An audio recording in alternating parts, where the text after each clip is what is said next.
Time travel एक ऐसी चीज़ जो इंसान को हमेशा से हैरान करती आई। टाइम ट्रैवल का कॉन्सेप्ट बहुत ही इंटरेस्टिंग और पुराना है। हॉलीवुड की कई सारी मूवीज़ में इस कॉन्सेप्ट को दिखाया गया है, जैसे कि blockbuster movie Back to the Future में इस कॉन्सेप्ट को दिखाया गया है, और भी बहुत सारी हॉलीवुड मूवीज़ में इस कॉन्सेप्ट को पेश किया गया है।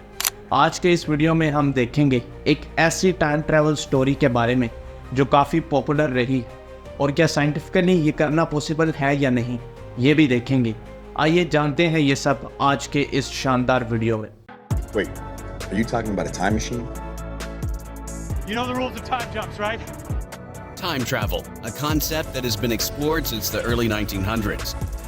I have no idea what we're talking about time travel here. Year 2006 Ukraine के कैपिटल कीव में एक नौजवान बहुत ही कंफ्यूज्ड हालत में नज़र आता है।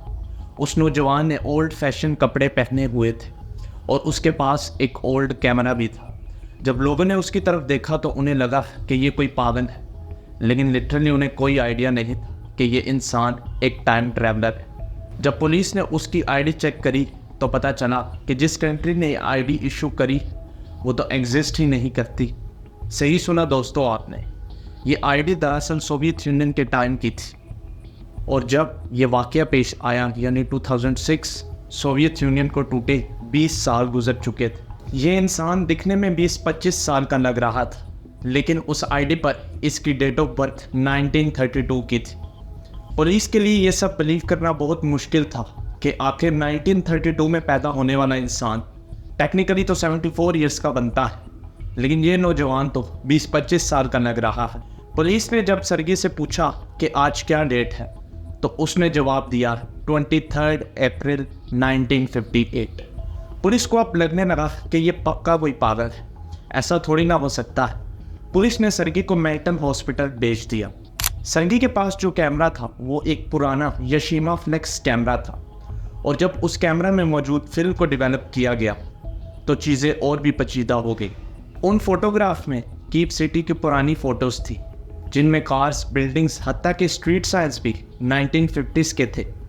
मेल्टन हॉस्पिटल में जब डॉक्टर पाब्लो कर्टिकॉफ ने सरगी से कुछ सवालात किए, डॉक्टर ने सरगी से पूछा कि वो 1958 से 2006 में कैसे आ गया, तो सरगी ने जवाब दिया कि मैं दिन के वक्त कुछ अच्छे फ़ोटोग्राफ्स लेने के लिए बाहर निकला था, और तभी मैंने आसमान में एक चीज़ को देखा।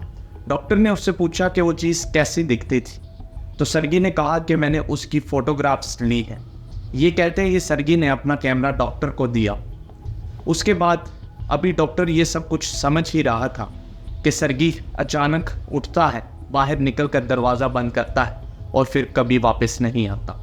लेकिन अगर हम इस स्टोरी को साइड पर रखकर बात करें कि क्या साइंटिफिकली टाइम ट्रैवल करना पॉसिबल है या नहीं, ऐसा कौन सा तरीका है जिससे हम आज के दिन टाइम ट्रैवल कर सकते हैं, और ऐसा कौन सा तरीका है जिससे हम फ्यूचर में टाइम ट्रैवल कर सकेंगे, एंड लास्टली वो कौन सा तरीका है जो कम्प्लीटली अनसाइंटिफिक या इम्पॉसिबल है। तो टाइम ट्रैवल बेसिकली दो तरीक़ों का होता है, एक है पास्ट में टाइम ट्रैवल करना और एक है फ्यूचर में। तो फ्यूचर में टाइम ट्रैवल करने की सबसे पहले बात करते हैं। फ्यूचर में टाइम ट्रैवल करने की थ्योरी एल्बर्ट आइंस्टाइन की स्पेशल थ्योरी ऑफ रिलेटिविटी से निकलती है। मैं बात कर रहा हूँ टाइम डायलेशन के कॉन्सेप्ट के बारे में, जो आइंस्टाइन ने इंट्रोड्यूस किया था, क्योंकि आइंस्टाइन से पहले टाइम को कांस्टेंट माना जाता था। The famous scientist Isaac Newton ने यह बात करी थी कि टाइम हमेशा कांस्टेंट रहेगा, फिर चाहे आप स्पेस में किसी भी पोजीशन पर या किसी भी स्पीड पर हो, टाइम कांस्टेंट ही रहेगा। लेकिन एल्बर्ट आइंस्टाइन पहले ऐसे इंसान थे जिन्होंने कहा, नहीं न्यूटन भाई, आप गलत कर रहे हैं सर, टाइम कांस्टेंट नहीं बल्कि टाइम रिलेटिव होता है। आइंस्टाइन ने कहा कि हम टाइम के फ्लो को एक नदी के फ्लो से समझ सकते हैं।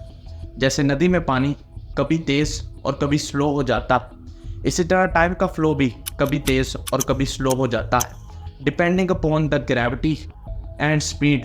तो टाइम को स्लो या फास्ट किया जा सकता है अगर स्पीड को चेंज करा जाए या फिर ग्रेविटेशनल फोर्स को चेंज करा जाए।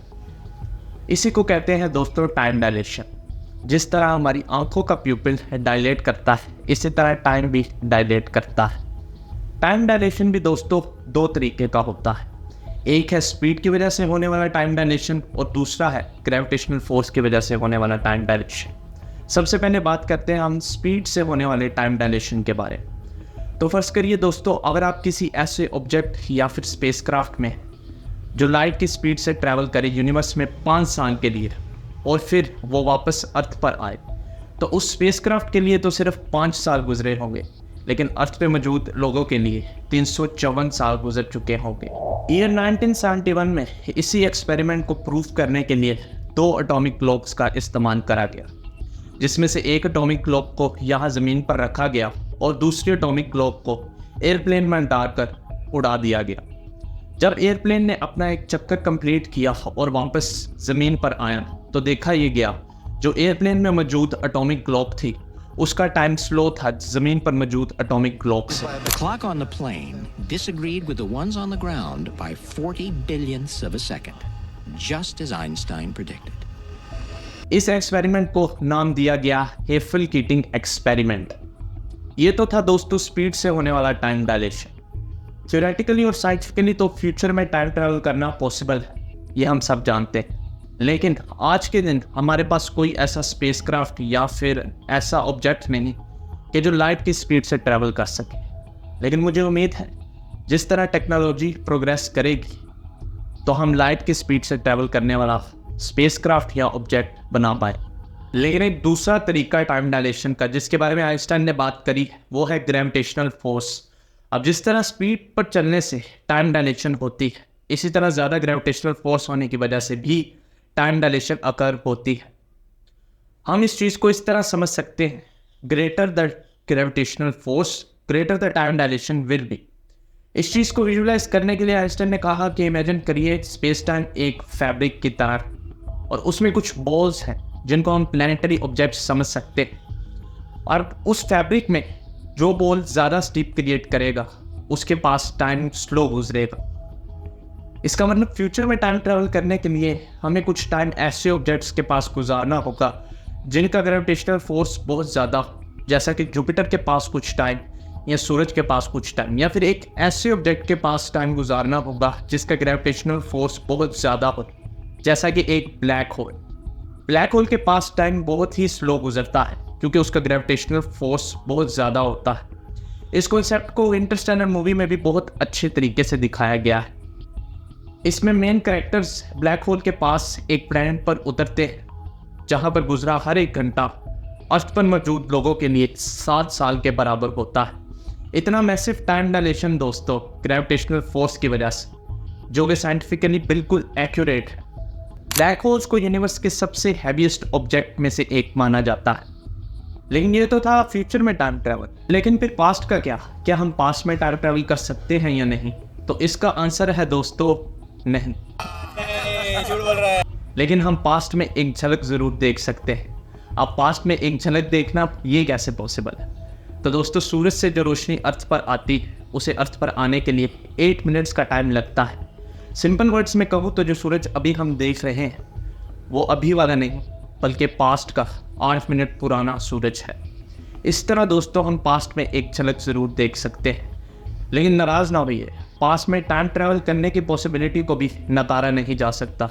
ये बड़ी अच्छी बात कही आप। कई सारी ऐसी थ्योरीज जो पास्ट में टाइम ट्रैवल को पॉसिबल बनाती है। ये बहुत कॉम्प्लेक्स और अपने आप में ही एक अलग वीडियो का टॉपिक है दोस्त।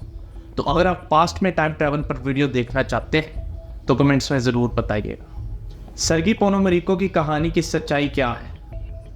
तो दोस्तों सच्चाई ये है कि 2012 में एक यूक्रेनियन टीवी शो में इस स्टोरी को ब्रॉडकास्ट किया गया था। इस रियलिटी प्रोग्राम में 3rd एपिसोड का नाम था टाइम ट्रैवल, जिसमें सर्गी पोनोमरिको की कहानी को दिखाया गया। लेकिन इस कहानी की सच्चाई तो तब सामने आई जब लोगों ने इसमें एक लूप होल को पकड़ा। अब वो लूप होल क्या था? तो दोस्तों डॉक्टर और सर्गी की जो वीडियो थी उसमें वीडियो को पहले रिकॉर्ड किया गया था और जो टाइम स्टैम्प उसको बाद में ऐड करा गया था।